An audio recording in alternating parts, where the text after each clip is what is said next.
사랑하는 행복한 교회 성도 여러분, 우리가 늘 주 앞에 감사하며 주님과 함께 동행하며 우리가 하나님 나라를 이루기 위하여 눈부시게 열심히 살아야 합니다. 특별히 요즘처럼 이렇게 코로나19가 이렇게 많이 퍼지고 서울과 수도권 지역에 참 불안한 마음들이 많이 있습니다. 교회도 역시 매주일 사람들이 모이는 곳이기 때문에 참 거리두기를 하고 또 여러 가지 불편을 감수하고 있습니다. 그러나 당연히 이 땅에 사는 시민으로서 따라야 될 도리고 또한 그러면서도 모이기를 또한 게을르게 하지 않아야 합니다. 늘 성령의 충만함을 위해서 기도하고 말씀 읽고 전도하고 또 예배를 함께 드리며 교육하는 교회가 하나님의 놀라운 축복 가운데 있음을 믿습니다.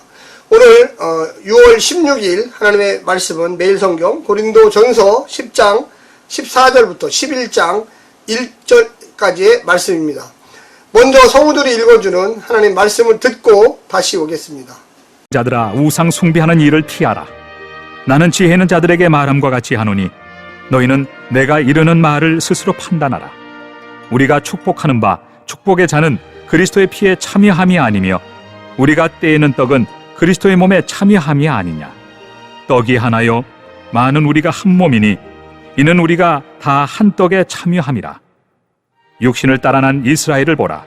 제물을 먹는 자들이 제단에 참여하는 자들이 아니냐. 그런즉 내가 무엇을 말하느냐. 우상의 제물은 무엇이며 우상은 무엇이냐. 무릇 이방인이 제사하는 것은 귀신에게 하는 것이요 하나님께 제사하는 것이 아니니 나는 너희가 귀신과 교제하는 자가 되기를 원하지 아니하노라. 너희가 주의 잔과 귀신의 잔을 겸하여 마시지 못하고 주의 식탁과 귀신의 식탁에 겸하여 참여하지 못하리라. 그러면 우리가 주를 노여워하시게 하겠느냐. 우리가 주보다 강한 자냐. 모든 것이 가하나 모든 것이 유익한 것은 아니요 모든 것이 가하나 모든 것이 덕을 세우는 것은 아니니 누구든지 자기의 유익을 구하지 말고 남의 유익을 구하라. 무릇 시장에서 파는 것은 양심을 위하여 묻지 말고 먹으라. 이는 땅과 거기 충만한 것이 주의 것임이라. 불신자 중 누가 너희를 청할 때 너희가 가고자 하거든 너희 앞에 차려놓은 것은 무엇이든지 양심을 위하여 묻지 말고 먹으라. 누가 너희에게 이것이 제물이라 말하거든 알게 한 자와 그 양심을 위하여 먹지 말라. 내가 말한 양심은 너희의 것이 아니요 남의 것이니 어찌하여 내 자유가 남의 양심으로 말미암아 판단을 받으리요. 만일 내가 감사함으로 참여하면 어찌하여 내가 감사하는 것에 대하여 비방을 받으리요. 그런즉 너희가 먹든지 마시든지 무엇을 하든지 다 하나님의 영광을 위하여 하라. 유대인에게나 헬라인에게나 하나님의 교회에나 거치는 자가 되지 말고 나와 같이 모든 일에 모든 사람을 기쁘게 하여 자신의 유익을 구하지 아니하고 많은 사람의 유익을 구하여 그들로 구원을 받게 하라. 11장 본받는 자가 된 것 같이 너희는 나를 본받는 자가 되라. 너희가 모든 11장 전체에서 이 사도 바울은 우상 숭배에 대해서 이렇게 경고의 메시지를 보내고 있습니다. 이 이스라엘 지역에서의 우상 숭배와 또한 이 지중해 연안에 있는 많은 로마의 속국에 있는 도시들의 우상 숭배는 약간 그 모양을 달리하는데 이 초대교회 중에 이 고린도 교회가 그렇게 큰 교회가 아니었습니다. 그리고 생긴 지도 얼마 되지 않았죠.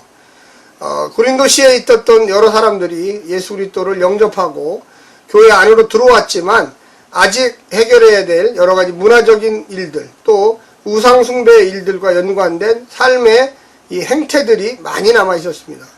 그래서 교회 안에서 문제가 많이 일어났는데 이 사도 바울은 고린도 교회 성도들의 신앙의 성장을 위해서 이제 전반부하고 좀 다르게 후반부에서는 명령의 형태를 통해서 강력하게 이야기합니다. 우리가 기본적으로 알고 있듯이 이 구약 성서 이스라엘 백성들에게 우상 숭배는 하나님께서 가장 싫어하는 범죄 중에 하나였습니다. 그래서 하나님은 우상을 제어하라고 했고요. 또 이집트를 탈출해서 가나안 땅에 들어올 때에 이 가나안에 있었던 많은 우상들을 모두 다 불태우거나 우상 숭배자들을 심지어 죽였던 것까지도 있습니다. 그만큼 이 강했을 때는 우상을 완전히 없애기를 원했습니다. 역시 마찬가지로 초대교회 안에서 이 우상 숭배는 사실은 굉장한 문제를 일으켰고 이 소수였던 이 지중해 연안에 있었던 이 초대교회들 역시 사회의 영향을 많이 받다 보니까 우상숭배하고 관련되어진 이 문화적인 행습이 많이 남아 있었습니다. 그 중에 대표적인 게 뭐냐면 이 우상숭배를 하는 우상의 신전, 이방 신전들에서 축제를 벌이는 것입니다. 마을 축제죠. 그 지역의 축제입니다. 1년에 한두 번 또한 대단한 축제를 열고 또 그러면서 술을 먹고 마시고 또 그 안에 이 축제이다 보니까 고기를 잡고 또 고기를 그 우상 신전에게 우상들에게 제사를 지내고 또 그것을 나눠 먹는 그런 풍습이 있었습니다.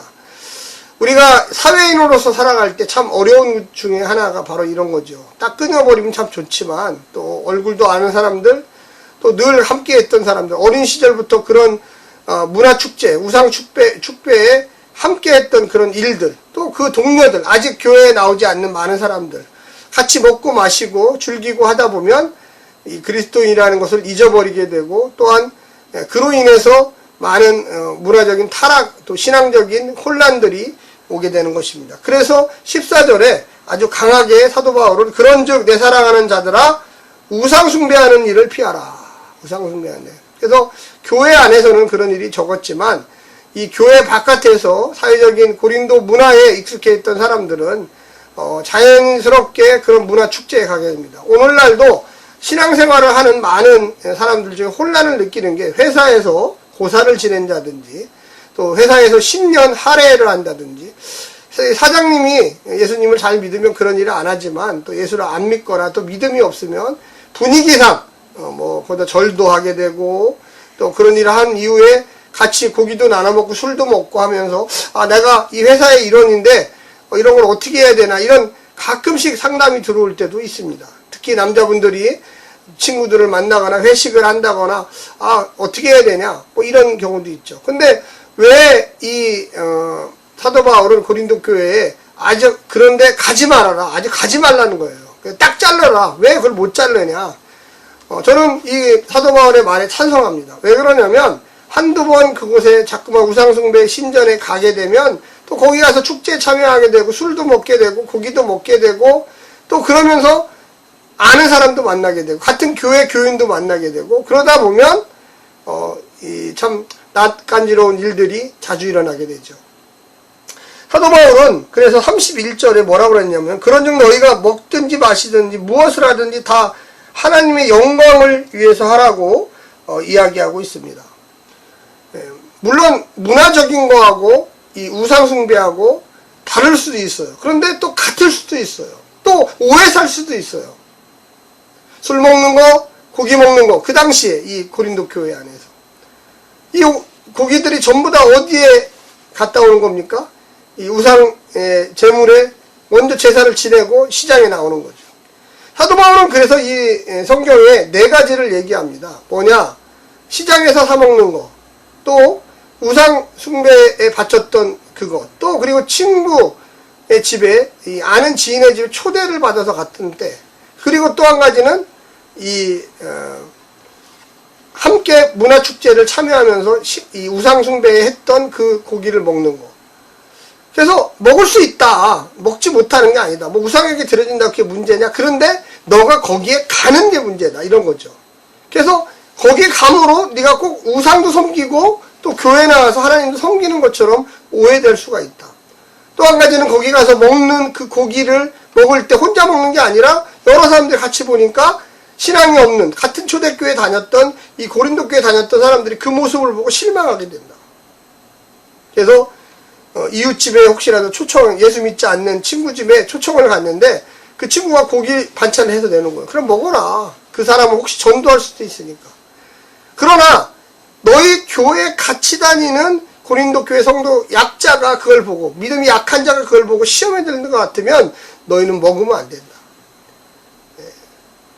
우리가 조금 구분하면은 한마디로 아까 31절에 읽었던 것처럼 하나님의 영광이 뭘까? 내가 이 고기를 먹는다. 내가 우상 숭배 신전에 가서 친구를 만난다. 문화축제에 참여한다. 근데 그걸 잘못하면 우상에게 절하는 그런 악한 일을 행하게 되는 거예요. 그래서 이 사도 바울은 그런 오해 살 짓은 안 하는 게 좋다. 그래서 33절에 같이 나와 같이 모든 일에 모든 사람을 기쁘게 하여 자신의 유익을 구하지 아니하고 많은 사람의 유익을 구하여 그들을 구원을 받게 하라. 그러니까 나의 언행과 삶과 행동이 혹시라도 어떤 사람이 보고서 오해를 산다거나 저 사람 때문에 교회를 안 다녀, 이런 행동을 한다는 것은 하나님의 영광을 가리는 것이다. 23절에도 보면 모든 것이 가하나 모든 것이 유익한 것이 아니요 모든 것이 가하나 모든 것이 덕을 세우는 것은 아니나니 누구든지 자기의 유익을 구하지 말고 남의 유익을 구하라. 이 남이라는 게 물론 이웃일 수도 있지만 교회의 건덕을 세우라는 것입니다. 우리 신앙인들이 참 불편한 게 많아요. 사실은 이런 일들이 자주 일어나죠. 술 한잔 한다는 게 그게 큰 문제입니까? 그런데 그걸 보고 성도가, 또 다른 성도가 실망한다는 거예요. 어느 파티에 가서 즐겁게 놀 수도 있죠. 기독교인 놀지 말라고 하는 건 아니에요. 그런데 거기에서 놀다가 술을 먹게 되고, 놀다가 이상한 분위기가 되고, 놀다가 저 사람 교회 다니는 집사님인데, 권사님인데, 심지어 목사님인데 왜 저렇게 행동하지? 참 우리는 두려워해야 되죠. 과연 그것이 하나님의 영광을 돌리는 일일까요? 그것 때문에 하나님의 영광을 가리게 되고 전도의 문이 닫히게 되고 그것 때문에 신앙이 떨어지는 사람들이 생긴다는 거예요. 그럴 바에야 그곳에 아예 가지도 않고 그런 환경 안에 갇히지도 않고, 그럴 바에야 좀 힘들지만 참고 인내하면서 내가 할 수 있지만 참는다. 내가 그거 한다고 그렇게 큰 문제 생기는 게 아니에요. 그런데 나는 안 생기지만 나와 같은 교회 다니는 그 성도가 실망하게 되는 거예요. 신앙이 성숙할수록 내 중심의 신앙이 아니라 하나님 중심의 신앙, 예수님 중심의 신앙, 우리 같은 교회 성도가 나를 어떻게 바라보는가도 좀 생각해야 돼요. 물론 그렇다고 해서 이중인격이 되라는 건 아니에요. 그러나 우리가 신앙이 점점 성숙해 되고 교회 지도자가 되고 뭔가 할 때 내 마음과 성품과 힘이 일치할 수 있도록, 여기 가서는 이렇게 행동하고 저기 가서는 저렇게 행동하는 게 아니죠. 어떻게 보면 일관성 있게 행동하는 게 그 영광에 하나님께서 함께 하시는 겁니다.